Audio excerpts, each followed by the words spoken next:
ცოტა ხნის წინ ჩემი ცხოვრება ნამდვილ კოშმარს დაემსგავსა. კოშმარი, რომელიც არსაიდან გამოჩნდა, სასიკვდილო და არაპროგნოზირებადი. მან ყველა სახლი და თითქმის ყველა ადამიანი მოიცვა. კი, თითქმის ყველა ადამიანს რაღაც უცნაური და ამოუხსნელი რამ შეემთხვა. ახლა ვეცდები, რომ ყველაფერი უმცირეს დეტალებში მოგიყვეთ, რადგან მინდა, რომ ხალხმა იცოდეს, რა მოხდა და საიდან გამოჩნდა ეს ყველაფერი. რვეული სქელია, ხოლო კალამი ჯერ კიდევ წერს. წასასვლელიც არსად მაქვს, ასე რომ არსად მეჩქარება. კარგით, დავიწყოთ. მე მქვია კახა, 24 წლის გავხდი ცოტა ხნის წინ, ჯერ კიდევ ამ საშინელი მოვლენების დაწყებამდე. ნორმალურად ცხოვრობდი საკუთარ ბინაში, რომლისთვისაც ჩემმა მშობლებმა ნახევარი ცხოვრება იშრომეს. ვსწავლობდი, ხვდებოდი გოგონას და მყავდა მეგობრები. ხშირად ვერთობოდით, ვსვავდით, ვსეირნობდით. ზოგადად კარგად ვატარებდი დროს, სანამ წყალმომარაგების პრობლემები არ დაიწყო. გაინტერესებს წყალმომარაგება რა შუაშია. ახლა ვიკითხვით. მოვყვები პირველი დღიდან, როგორც კი დაიწყო ეს პრობლემები. ვცხოვრობ ძველ 5 სართულიან სახლში, რომელიც ჯერ კიდევ საბჭოთა კავშირის დროს ააშენებული. როგორც უკვე ვთქვი, ბინა მშობლებმა მიყიდეს. როცა ამ სახლში საცხოვრებლად გადმოვედი, კედლებზე უბრალოდ ძველი შპალერი იყო გაკრული. შემდეგ უკვე რემონტი თავად გავაკეთე. ჩემი ნაშოვნი ფულით, როგორც პატიოსნად, ასევე არც ისე პატიოსნად. 1 წლის განმავლობაში ვეცადე და მეტნაკლებად ნორმალურ შედეგს მივაღწიე. მხოლოდ ერთი პრობლემა იყო. ესენია კანალიზაცია და წყალმომარაგება. ის უკვე არსად ვარგოდა. ჟანგიანი მილები, ხან საიდან იწყებდა გაჟონვას, ხან საიდან. რამდენიმეჯერ ვცადე მათი შეცვლას, სანტექნიკის სამსახურის თანამშრომლებს ვიძახებდი, მაგრამ ყველაფერი უშედეგოდ სრულდებოდა. ხშირად ონკანიდან, როგორც აბაზანაში, ასევე სამზარეულოში ჟანგიანი წყალი მოდიოდა. თავიდან ეს მოვლენა ძალიან იშვიათად ხდებოდა, მაგრამ რაც უფრო მეტი დრო გადიოდა, ონკნიდან უფრო ხშირად მოდიოდა ჟანგიანი ამაზრზენი წყალი. ხანდახან საშინელი სუნიც კი ჰქონდა. თუმცა ცოტა ხნის შემდეგ ეს ჟანგიანი წყალი ჩვეულებრივ მოვლენად მეჩვენებოდა ჩვენი ქვეყნისთვის. მაგრამ შემდეგ რაღაც უცნაური დაიწყო. იმ საღამოს გვიან დაუბრუნდი სამსახურიდან. როგორც ყოველთვის, მაშინვე სამზარეულოში შევიტანე საჭმელების პარკი. ძალიან მშიოდა, მთელი დღე არაფერი მიჭამია, ისე ვიშრომე, რომ საჭმლის დროც არ მქონდა. და აი დადგა ის მომენტი, როცა ტაფაზე დავყარე ზეხვეული, დავჭერი კიტრის მწნილი და მდუღარე წყალი დავასხი ჩემს საყვარელ დოშირაკს.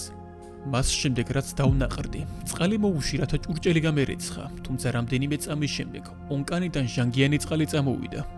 ამის დედაც, როგორც ჩანს, ამ ჭურჭელს ვერ დაურეცხავ. სიმართლე გითხრათ, ძალიან სუფთა წესრიგის მოყვარული ადამიანი ვარ. ჩემს სახლში მოხეტიალე ხოჭოებს ვერაზროს ნახავთ. ხანდახან პატარა ხოჭოები მესტუმრებიან მოპირდაპირებინიდან. იქ ლოთები ცხოვრობენ, მათთან ალბათ ტარაკნებს 24 საათიანი წვეულება აქვთ. სწორედ ამიტომ რეცხავ და ვწმიდავ ყველაფერს ღამღამობით, რადგან თუ იატაკზე ერთი ნამცეცი მაინც დავარდება, მასზე აუცილებლად მოვლენ სხვა ტარაკნები. დაახლოებით ღამის 2 საათზე დავიძინე. იმედი მქონდა, რომ წესიერი წყალი მოვიდოდა, მაგრამ ეს არ მოხდა. ჭუჭყიანმა და სუნიანმა დავიძინე. დილით როგორც კი გამეღვიძა, მაშინვე გავიფიქრე, რომ სასწრაფოდ უნდა მიმეღო შხაპი, რადგან სუნმა შემაწუხა და თავიც მეკავებოდა. ჯერ კიდევ ბოლომდე გამოფხიზლებული არ ვიყავი, აბაზანაში შევედი და ონკანი გავხსენე. საშხაპიდან რაღაც შავი წყალი წამოვიდა, შავი როგორც ნავთობი. მაშინვე გამოვფხიზლდი. მას ისეთი სუნი ჰქონდა, თითქოს დამპალი ჭაობი ყოფილიყო. მთელი აბაზანა ამ სუნით გაივსო. რა ჯანდაბა ხდება, გავიფიქრე მე. გადავწყვიტე მეზობლებთან გავსულიყავი და მეკითხა, მათთანაც იგივე ხდებოდა თუ მხოლოდ მე მჭირს ეს. ერთ ბინაში შევედი, მეორეშიც ვიკითხე, მესამეშიც და როგორც აღმოჩნდა, მარტო ჩემთან არ არის ასე. ხალხი გაბრაზებული და უკმაყოფილო იყო. წყლის საყიდლად მაღაზიაში გავედი, რადგან ვერც დავიბანდი, ვერც კბილებს გავიხეხავდი და ვერც ყავას დავლევდი. კარგია რომ ცოტა ადრე გამეღვიძა, თითქოს ვიცოდი რომ ასეთი რა მოხდებოდა. რამდენიმე 5 ლიტრიანი წყალი ვიყიდე და სახლში დავუბრუნდი. მინდა აღვნიშნო, რომ ჩემს უკან რიგში მდგომი ხალხიც წყალს ყიდულობდა და რა თქმა უნდა ჩვენს საყვარელ წყალკანალს აგინებდა. მათი საუბრიდან დავასკვენი, რომ წყალთან დაკავშირებული ეს პრობლემა მხოლოდ ჩვენს კორპუსში არ ყოფილა, მსგავსი პრობლემა მთელს უბანს ჰქონდა. სახლი მივალაგე და სამსახურში წავედი იმ იმედით, რომ საღამოსკენ ყველაფერი კარგად იქნებოდა, მაგრამ ჩემი კარგი განწყობა მალევე გაქრა. როგორც კი მივხვდი, რომ სამსახურშიც იგივე ხდებოდა, იგივე წყალი როგორც ნავთობი და იგივე სუნი როგორც ჩემს აბაზანაში იყო. საბედნიეროდ სამსახურში ნორმალური წყალი ცისტერნებით მოიტანეს, ამიტომაც სასმელ წყალთან დაკავშირებული პრობლემები არ მქონდა, რასაც ვერ ვიტყვი მომდევნო დღეებზე. მეორე დღეს ისტორია განმეორდა, წყალი კიდევ უფრო მუქი ჩანდა. და 3 დღის შემდეგ ოფისში წყალი აუზებით აღარ მოჰქონდათ. თავიდან გვითხრეს, რომ სასმელი წყალი სახლიდან წაგვეყო. მოგვიანებით კი სამსახური მალევე რჩებოდა და სახლებში გვიშვებდნენ. მაღაზიებში წყლის მარაგი სინათლის სიჩქარით იყიდებოდა. მე საერთოდ ვერ ხვდებოდი რა ხდებოდა, მაგრამ მაინც იმედი მქონდა, რომ მალე ყველაფერს გამოვასწორებდნენ და ჩვეულ ცხოვრებას დავუბრუნდებოდით. მანამდე კი ცოტაოდენი წყალი მოვიმარაგე. 3 დღის შემდეგ ონკანიდან ისევ ჟანგიანი წყალი წამოვიდა. კარგია, რომ შავი მაინც არ არის. გავიფიქრე მაშინ და ონკანი დავკეტე. მაგრამ მისგან ისეთივე სუნი მოდიოდა, როგორც შავი წყლისგან. და იცით, უკვე 1 კვირა გავიდა და ეს ყველაფერი ძალიან დამღლელი გახდა. ჩემი მარაგი ნელა-ნელა იწურებოდა. მაღაზიაში თაროები ცარიელი იყო. ხალხმა უკვე დაიწყო ყველაფრის ყიდვა. კოკა-კოლა, პეპსი, ენერგეტიკული სასმელები, მოკლედ ყველაფერი, რაც თხევად მდგომარეობაში იყო. იცით რა არის ყველაზე საინტერესო? წყალკანალში მხრებს იჩეჩავდნენ, ისევე როგორც ყველა ადამიანი, ისინიც ვერ ხვდებოდნენ რა ხდებოდა. თუმცა აშკარად რაღაც საშინელება მოხდა. საბედნიეროდ ჩვენს უბანში დაიწყეს წყლის ცისტერნები ჩემოდანა. წყლის მანქანებთან სრული ამ სიტყვის მნიშვნელობით კილომეტრიანი რიგები იდგა და ის რაც მანქანის ბრძოლმა გვითხრა, მეც და ირგვლივმყოფი ადამიანების შოკში ჩააგდო. წყალი არსად არის, არც ქალაქებში, არც სოფლებში, არც ჭებში, არც ჭაბურღილებში, არსად არ არის. სასმელი წყლის მარაგი ნელა-ნელა იწურება. ეს ყველაფერი ძალიან სწრაფად და მოულოდნელად მოხდა. მდინარეში ხომ არის მტკნარი წყალი და შეიძლება მისი დალევა. თქვი მე და ბოთლიდან წყალი დავლიე.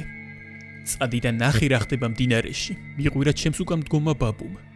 მდინარიდან გვაწვდიან წყალს მილების საშუალებით. ჩვენი მდინარე შავი გახდა რაღაც უცნაური ნალექის გამო. ამიტომაც არის შენს ონკანში შავი წყალი. მითხრა გაბრაზებულმა ბაბუმ. ყოველ დღე ჩვენთან ნაკლები და ნაკლები ცისტერნა მოდიოდა და ხანდახან რიგებში ჩხუბიც კი იმართებოდა. მოგვიანებით კი ცისტერნებმა საერთოდ შეწყვიტეს მოსვლა. მაღაზიის თაროები ცარიელი იყო. ყველაფერი გაიყიდა. საჭმელები უხვად იყო, მაგრამ წყალი არსად იშოვებოდა. ონკანიდან ისევ შავი ნივთიერება მოედინებოდა. ყოველ დღე უფრო და უფრო გრძნობდი სიტუაციის სიმძიმეს და არ ვიცოდი რა უნდა მექნა.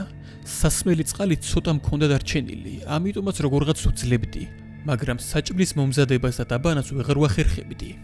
რაღაც ძალიან ცუდი მოხდა. კიდევ ერთხელ გავედი ქუჩაში იმის იმედით, რომ წყლის მანქანას დავინახავდი. თუმცა მალევე მივხვდი, რომ ხალხმა ამ შავის საზიზღრობის დალევა დაიწყო. ალბათ ახლა გაინტერესებთ თუ საიდან მივხვდი ამას. საქმე იმაშია, რომ მათ სახეზე შავი ლაქები ეტყობოდათ. თუმცა შეიძლება სხვა ვარიანტი აღარ ჰქონდათ და ამით უწევდათ წყურულის მოკლა. მაგრამ ის რაც მოგვიანებით დაიწყო, ჩემთვის გაუგებარი იყო. არც კი ვიცი რო ურახსნა. ქუჩაში ყოველდღე გავდიოდი და ვაკვირდებოდი ამ ხალხს. ვერ ხვდებოდი, ნუ თუ არ ცხვენოდათ ასეთი ჭუჭყიანები რომ დადიოდნენ ქუჩაში. თითქოს ეს მათთვის ნორმალური იყო. მაგრამ ცოტა მოგვიანებით მივხვდი რაშიც იყო საქმე, როდესაც მომიახლოვდა ის ბაბუ, რომელიც რიგში ჩემს უკან იდგა. იმ მომენტში მეგობართან მივდიოდი. მომიახლოვდა ეს ბაბუ შავის სახით და ხელები წინ ჰქონდა გამოწეული. თითქოს ხელის გულებით წყალს ატარებდა. მომიახლოვდა და მითხრა: აი მოდი დალიე ბიჭი ეს წყალი, ის ძალიან გემრიელია. მე გაუგნებული ვიდექი და მალევე ვუთხარი: არა, მადლობ ბაბუ, არ მინდა. როგორ თუ არ გინდა? დაიყვირა ბოლო ხმაზე. გაგიჟდით, რას ყვირი ხართ, ხომ გითხარით არ მინდა თქო? ვუთხარი მე, თითქოს ის ბაბუე იყო, მაგრამ თითქოს და არა. ტანსაცმელი იგივე იყო, სახეც თითქოს იგივე, მაგრამ რაღაც რიგზე არ იყო. და რამდენიმე წამის შემდეგ ერთი საშინელი რამ შევამჩნიე. ის არ სუნთქავდა. არც მისი სუნთქვის ხმა ისმოდა და არც ჩასუნთქვა მოსუნთქვის დროს მოძრაობდა. როდესაც ეჭვის თვალით შევხედე, ის მკვეთრად შეტრიალდა და გაიქცა სხვა სადარბაზოსკენ. რა ხდება? რატომ უნდოდა რომ ეს საზღრობა დამელია და რატომ არ სუნთქავდა? იქნებ მეჩვენება. უბრალოდ უცნაურია, ეს ყველაფერი ძალიან უცნაურია. გავაგრძელე გზა მეგობრისკენ. გზები ყოველდღიურად უფრო და უფრო ცარიელდებოდა.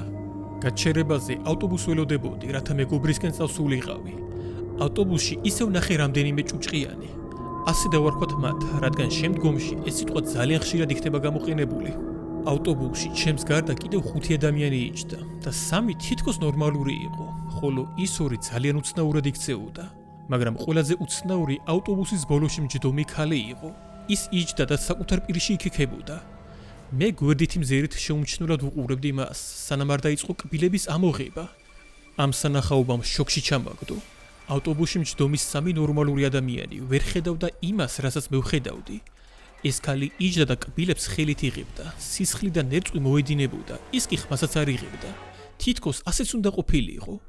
ხოლო მეორე რაღაცას გაუგებარ ენაზე ლაპარაკობდა და თითებს ძლიერად ეთკაცუნებდა. ამ სანახაობამ ცოტა არ იყოს და შემაშინა, ამიტომაც ავტობუსიდან ჩასვლა გადავწყვიტე. მერჩივნად ცოტა ფეხით მევლო, ვიდრე ამ ყველაფრისთვის მეყურებინა.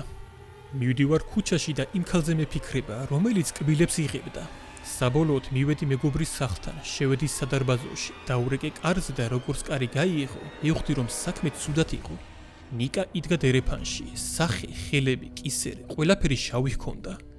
ის ძეგლივით იდგა, არც ხილი გამომიწოდა, არც მომიკითხა, უბრალოდ კარი გამიღო და გვერდზე გადგა რომ შევსულიყავი. რატომღაც არ მინდოდა მის სახლში შესვლა. თითქოს ჩემი შინაგანი ხმა მეუბნებოდა, არ შეხვიდე იქ, აქ რაღაც ცუდი მოხდება. მაგრამ მესულელმა არ დავუჯერე ჩემ შინაგან ხმას და შევედი. მან კარი ჩემს უკან დახურა და მის ოთახში შევედით. მომისმინე, არ მითხარ რომ ეს წყალი დალიე, ვუთხარი მე. დალევ, დაგისხა, ალბათ ძალიან გწყურია. არ გინდა? რა გჭირს? ჩვეულებრივი წყალია, მოიცადე ახალს მოგიდან. მითხრა მან და სამზარეულოში გავიდა. მალევე გავიგე როგორ მოუშვა ონკანი. ოთახში ჭიქით ხელში დაბრუნდა. აი დაიჭირე. ჭიქას შევხედე და მასში შავი სითხე იყო ჩასხმული. არ მინდა ხომ გითხარი? დალიე, რატომ არ სვამ? ამჯერად მან უკვე დაჟინებით მოითხოვა წყლის დალევა. ვერ ვგებულობდი რატომ თავაზობდა ყველა ამ შავი წყლის დალევას. მე ჩემი წყალი მაქვს, უთხარი მე და ჩანთიდან 9 ლიტრიანი ბოთლი ამოვიღე და წყლის დალევა დავიწყე. როდესაც უცბად ნიკა მომვარდა და ბოთლის ხელიდან გამოგლეჯვა სცადა. რა გჭირს გაგიჟდი? უთხარი მე და ბოთლს თავსახური დავაფარე და ისევ ჩანთაში ჩავდე. რა გჭირს? ხომ კარგად ხარ? შეშფოთებულმა ვკითხე მე. კარგად თუ არა, რა იყო კახა? სანამ ამას ამბობდა, მე მას ვუყურებდი და მივხვდი რომ ისიც არ სუნთქავდა. აქ უკვე მარტივად შესამჩნევი იყო. თუ ბაბუასთან დაკავშირებით ჯერ კიდევ მქონდა რაღაც ეჭვები, ახლა უკვე აღარ მეპარებოდა ეჭვი. ის ნამდვილად ქანდაკებასავით იდგა და არ სუნთქავდა, არც მოძრაობდა. შფოთვა მიძლიერდებოდა და მივხვდი რომ საჭირო იყო აქედან წავსულიყავი რაც შეიძლება სწრაფად. კარგი, მე ალბათ წავალ, საქმეები მაქვს, უთხარი მე. დივნიდან ავდექი, გასასვლელისკენ წავედი, როდესაც მხარზე ხელი ვიგრძენი. სად ვიდიხარ? ხომ გითხარი რომ საქმეები მაქვს, ვერ გაიგე? ვიგრძენი რომ ხელი ყინულივით ცივი ჰქონდა. უცბად გამიშვა და მაშინვე ოთახის კუთხისკენ გაიქცა და კედელში ასკდა. მეგონა რომ თავი გაიტეხა. რას საკეთებ? სურელი ხარ? სულ გაგიჟდი? რეებს საკეთებ? მივარდი მასთან.